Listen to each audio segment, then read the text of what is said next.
अब दुनिया समझे कि वादी मुकद्दस अफजल है कि अर्श आजम अफजल है।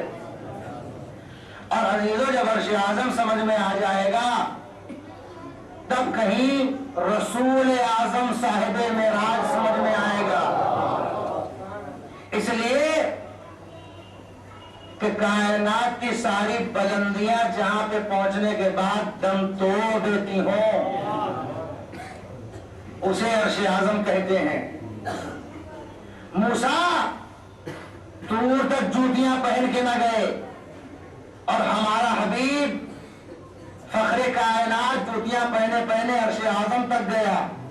अब कहिए तो फिर जुमला तदबीर दे दूं कि मूसा की मेराज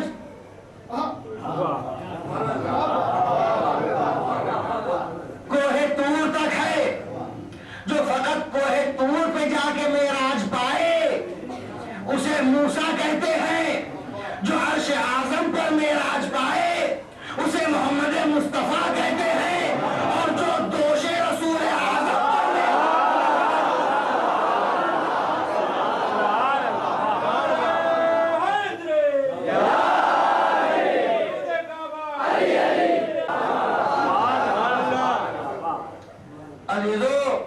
ये वाक़या जनाब मूसा नहीं है,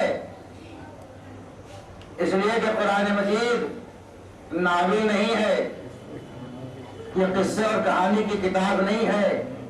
इन्ना फी ज़ालिका लआयातुल लिक़ौमिन यतफ़क्करून, कुरान मजीद में निशानियां हैं। लिक़ौमिन यतफ़क्करून, सबके लिए भी नहीं है, ये भी समझ लीजिए आप। इन्ना फी ज़ालिका लआयातुन, इसमें निशानियां हैं। लिक़ौमिन, उस कौम के वास्ते हैं। यतफ़क्करून, जो कौम तफक्कुर से काम लेती है। हर कौम के लिए नहीं। व इन्ना फी क़िससिहिम लइब्रतुन लिउलिल अब्सार, और इन वाक़यात में, इन किस्सों में लइब्रतुन, इबरतें हैं, नसीहतें हैं, नताइज हैं। किसके लिए? लिउलिल अब्सार, कुरान पढ़ पढ़ के आगे गवानों के लिए नहीं, गवाने वालों के लिए। लिउलिल अब्सार, साहिबाने बसारत के लिए, साहिबाने बसीरत के लिए। मैंने कहा माबूद, अच्छा तूने ये ऐलान कर दिया कि इन्ना फी क़िससिहिम इबरतुन लिउलिल अब्सार, कि इन किस्सों में साहिबाने बसारत के लिए, साहिबाने बसीरत के लिए इबरतें हैं, नसीहतें हैं, वाज है, हिकमत है, रुश्द है, हिदायत है, पैगाम है, निजात है। तो ये बता दे, यही किस्सा मूसा चल रहा है, इसमें क्या इबरतें हैं? का गौर से पढ़ो।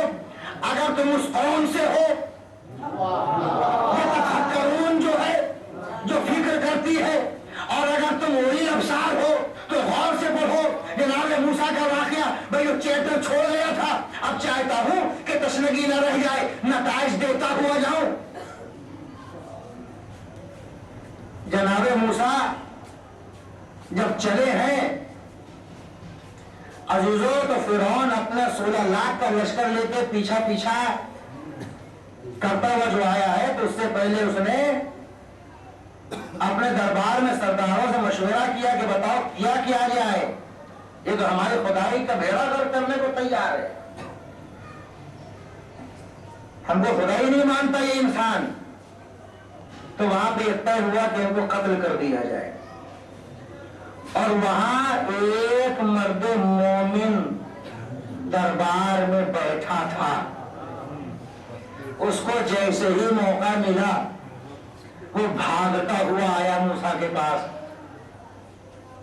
भागता हुआ। या मूसा, कुरान क्या है?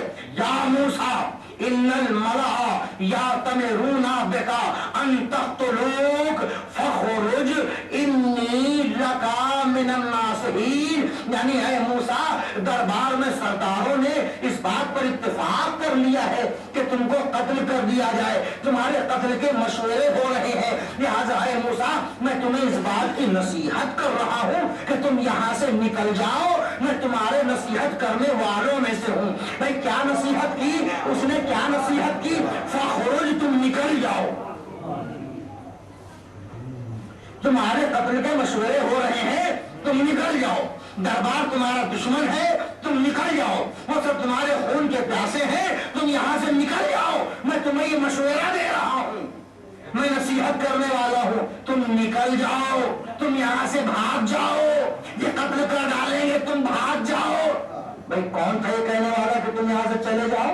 मैं नसीहत करने वाला हूँ। कुरान मजीद ही ने कहा कि रजुलुन यक्तुमु ईमानहु, एक ऐसा इंसान था कि जो अपने ईमान को, कुरान की बातें हो रही है, तारीख से नहीं बात कर रहा, एक ऐसा इंसान था कि जिसने अपने ईमान को पोशीदा रख लिया था।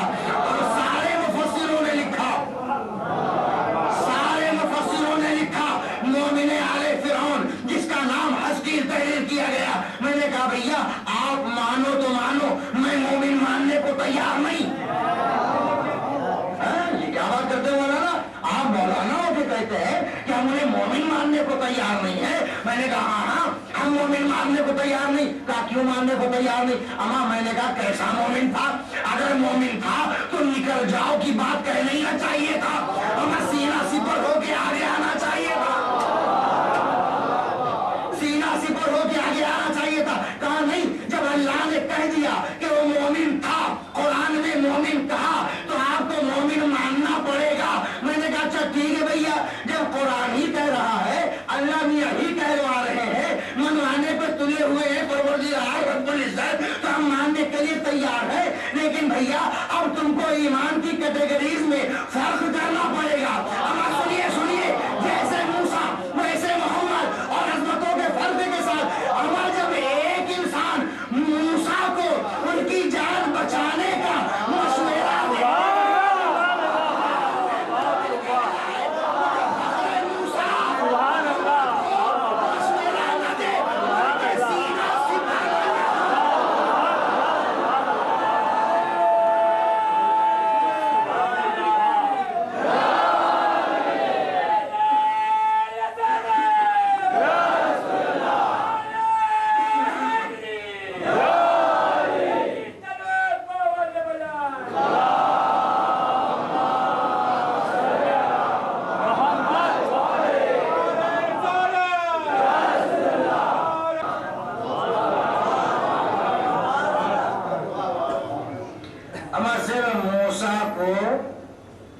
बचाया नहीं जी, बचने का मशवरा दिया। तो अल्लाह ने कह रहा दोनों में था, अपने इमाम को छिपाए हुए था, छिपाए हुए था। मैं कहूँ आए हस्तीले आले फिरौन, तुम मोमिन हो यकीनन, लेकिन तुम्हारा ईमान अबू तालिब के ईमान के आगे बड़ा पौना दिख रहा है। इसलिए कि तुमने अपनी जान बचाई और मूसा को खाली मशवरा दिया। ये अबू तालिब है कि इसने फख्र मूसा मोहम्मद को मशवरा नहीं दिया, बल्कि बिस्तर बदल बदल के अपने को भी सीना सिपर बना दिया, अपनी औलाद को भी सीना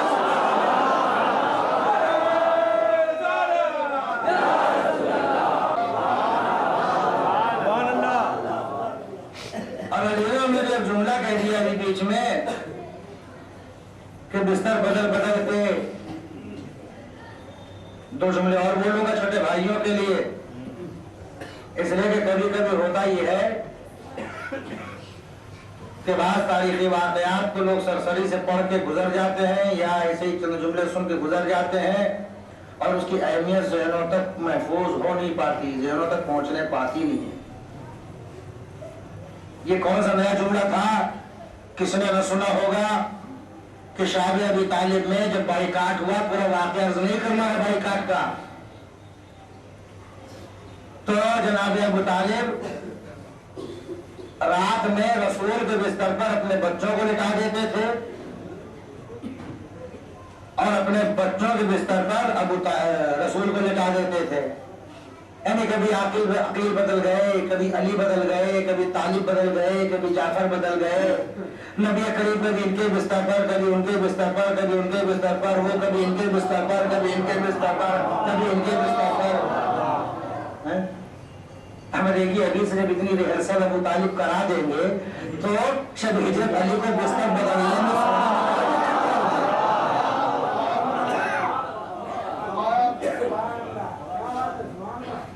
तो है तो रिहर्सल भी हो रही थी शायद शब हिजरत की। और दूसरा अजीज़ो जनाब अबू तालिब की अज़मत और जलालत के सिलसिले में जुमला सुनिए आप कि ये शाब अबू तालिब में जनाब अबू तालिब रसूल का बिस्तर अपने बच्चों से बदलाया करते थे। कहीं मिला आपको कि जब बिस्तर बदला रहे हों तो रसूल खुदा उठ दी जाए कि चचा क्या है, क्या बात है, क्यों उठा रहे हैं आप? नहीं, ठहरूं साइकोलॉजिकल एक नफ्सियाती बात अर्ज करने जा रहा हूं। कहीं नहीं मिला। सोते रहते थे, रात में बिस्तर बदल जाता था, जब सुबह उठते थे तो अरे मैं तो यहां था, यहां अली वहां थे, यहां है ना तारीखी हकीकत। आज तो मैं रोकूंगा यहां आप लोगों को। अगर 3 साल का 4 साल का बच्चा बिस्तर पे सोया हुआ हो, कभी गौर किया कीजिए वाकयात पढ़ने के बाद, खाली पढ़ के न गुजर जाया कीजिए। बिस्तर पे 3-4 साल का बच्चा सोता रहता है और माँ बाप को बिस्तर बदलना रहता है तो चुपके से उठा के बिस्तर बदल देते हैं। बच्चे को पता भी नहीं चलता कि क्या हुआ और न बच्चे की आंख खुलती है। बच्चा जिस गहरी नींद में सोता रहता है उसी नींद में रहता है। लेकिन मैं जो अपने को यहाँ सबसे बड़ा बॉडी बिल्डर समझता हो, मैं तो किसी का नहीं नाम लेकर पुकारूंगा, वो किसी 40 साल के इंसान का बिस्तर बदल दे।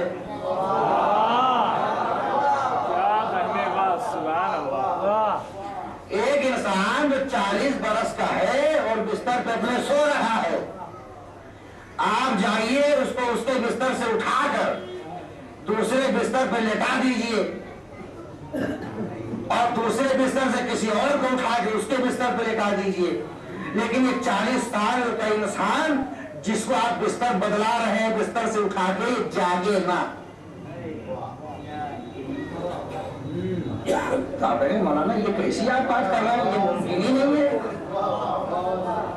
भाई बात पहुंच गई, ये मुमकिन ही नहीं है। मैंने कहा ये बताइए 4 साल के बच्चे को आपने बिस्तर बदलाया उठा के तो उसकी नींद भी ना टूटी, उसे एहसास भी ना हुआ, और 40 बरस के इंसान को आप बिस्तर से उठा रहे हैं तो आखिर वो बिना जागे क्यों नहीं बदल जा रहा बिस्तर? उसकी आंख क्यों खुल जा रही है, वो क्यों जाग जा रहा है? काश में मौलाना बात यह है कि हमारी जो कुव्वत जिस्मानी है, हमारे जो जिस्म की कुव्वत है और 4 साल के बच्चे का जो वेट है जिस्म का, तो हमारी कुव्वत और उसके वजन के दरमियान इतना फासला है। 4 साल का बच्चा और हम 35 साल 40 साल के जवान, तो हमारी ताकत और उसके वजन के दरमियान इतना फासला है कि हमारी ताकत इतनी गालिब आ जाती है कि बच्चे को एहसास नहीं होने पाता।